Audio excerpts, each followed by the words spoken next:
Assalamualaikum warahmatullahi wabarakatuh. Perkenalkan, nama saya Meliana Dewi Rahmawati, NIM A7101800055 dari Pendidikan Teknik Informatika Universitas Muhammadiyah Surakarta. Di sini saya memenuhi ujian akhir semester mata kuliah Keamanan Jaringan. Analisis resiko keamanan terhadap perusahaan. Di sini, saya akan menjelaskan terlebih dahulu apa itu cloud computing. Cloud computing adalah kumpulan dari beberapa resource yang terintegrasi menjadi satu dan digunakan melalui web.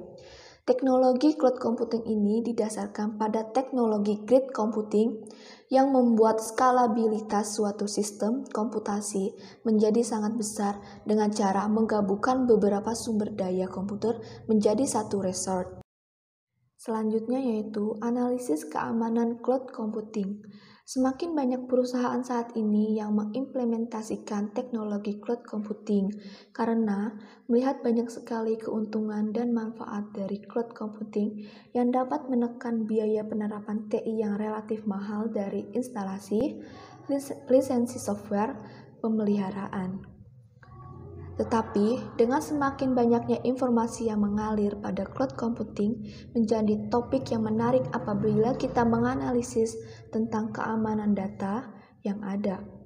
Meskipun cloud computing memberikan manfaat yang menarik dan hemat biaya, serta memberikan berbagai pilihan penyimpanan data di bagian teknologi informasi untuk melakukan ekspansi, tetapi memberikan risiko dan peluang baru untuk eksploitasi bidang keamanan.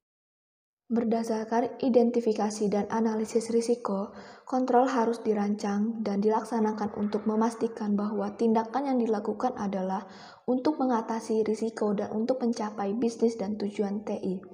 Pengamanan yang tepat pada sistem dan perlindungan terhadap data, bisnis yang berharga setiap menjadi tanggung jawab manajemen, walaupun data dan sistem di-host, di-cloud, dan dikelola oleh penyedia layanan. Dalam hal ini, membentuk langkah pertama dalam menyiapkan kerangka lengkap untuk mengurangi risiko keamanan di lingkungan cloud computing. Ada 5 keamanan data security, administration, dan cloud. Yang pertama itu ada kerahasiaan data. Infrastruktur cloud computing yang memungkinkan akses dan penggunaan secara bersama menimbulkan masalah privasi data, termasuk konsekuensi hukum akibat adanya penyimpangan penggunaan terhadap informasi rahasia suatu bisnis.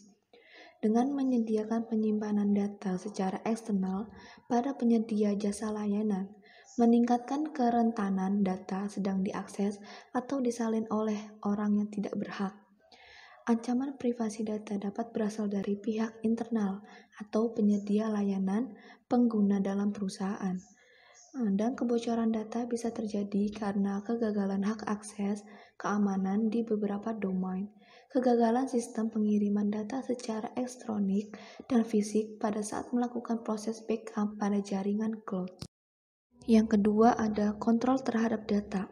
Solusi cloud mengakibatkan sulitnya untuk menjaga keamanan, privasi data, pencurian, identitas, dan cybercrime. Perusahaan tidak memiliki kontrol langsung terhadap data yang disimpan pada penyedia layanan. Yang ketiga, ketersediaan data layanan. Prosedur pemulihan data atau recovery harus teruji dan terencana karena sangat penting dalam hal menjamin ketersediaan layanan dan data. Risiko lainnya, termasuk kerahasiaan data, dapat menghambat prosedur pengujian backup dan restore data. Dan jika terjadi insiden, pelanggan cloud lainnya dapat mendapat prioritas tinggi dalam proses recovery data. Yang keempat, integritas data. Risiko lain di lingkungan cloud computing adalah perubahan tidak sah terhadap data dan sistem oleh penyedia layanan yang dapat mempengaruhi integritas dan ketersediaan data dan aplikasi. Karena sumber daya sistem tidak efektif dipisahkan antara pelanggan, maka integritas data dalam lingkungan penyimpanan cloud yang kompleks dapat memberikan ancaman terhadap integritas data. Yang terakhir adalah enskripsi data. Sebuah resiko besar dalam lingkungan cloud computing adalah enskripsi yang tidak memadai dan memanajemen data. Lingkungan cloud dibagi dengan banyak penyewa, dan penyedia layanan memiliki akses istimewa ke data sehingga memunculkan resiko dari kebocoran data atau akses tidak sah ke penyimpanan data. Koneksi data menggunakan jaringan internet menyebabkan resiko akses yang tidak sah, seperti akses administrator dari orang luar perusahaan.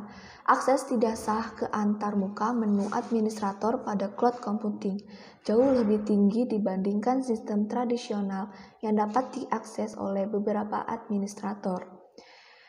Mekanisme autentikasi lemah bisa meningkatkan resiko akses yang tidak sah ke data dan aplikasi secara global. Mekanisme autentikasi lemah termasuk di dalamnya pengguna yang berperilaku tidak aman atau penggunaan password yang tidak aman. Selanjutnya, risiko keamanan network security. Risiko keamanan jaringan seperti ancaman dari dalam, penyalahgunaan autentikasi, side channel attacks, social network attacks, dan denial of service atau DOS menjadi ancaman besar di lingkungan cloud computing. Kebijakan keamanan di lingkungan cloud computing tidak lagi di bawah kontrol perusahaan sebagai pemilik sumber daya, tetapi berada pada penyedia layanan. Dengan menggunakan perangkat mobile, pengguna cloud dapat secara leluasa mengakses data bisnis tanpa melalui jaringan perusahaan, menyebabkan kerentanan keamanan. Selanjutnya, resiko keamanan physical access. Menempatkan data dalam jumlah besar yang dapat diakses secara global sama saja dengan meninggalkan organisasi terbuka untuk ancaman didistribusikan jika penyerang dapat memperoleh akses langsung pada lokasi penyimpanan data.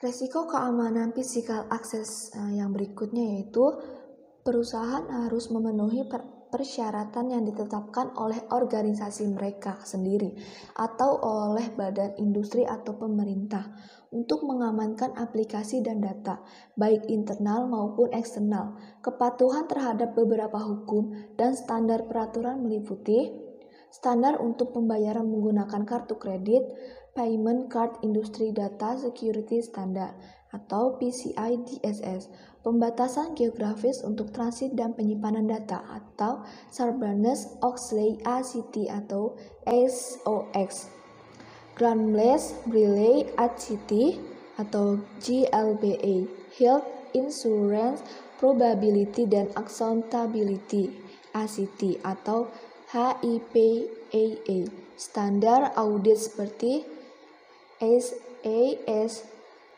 70 dan ISO. Mungkin hanya itu saja penjelasan dari saya. Kurang lebihnya mohon maaf. Wassalamualaikum warahmatullahi wabarakatuh.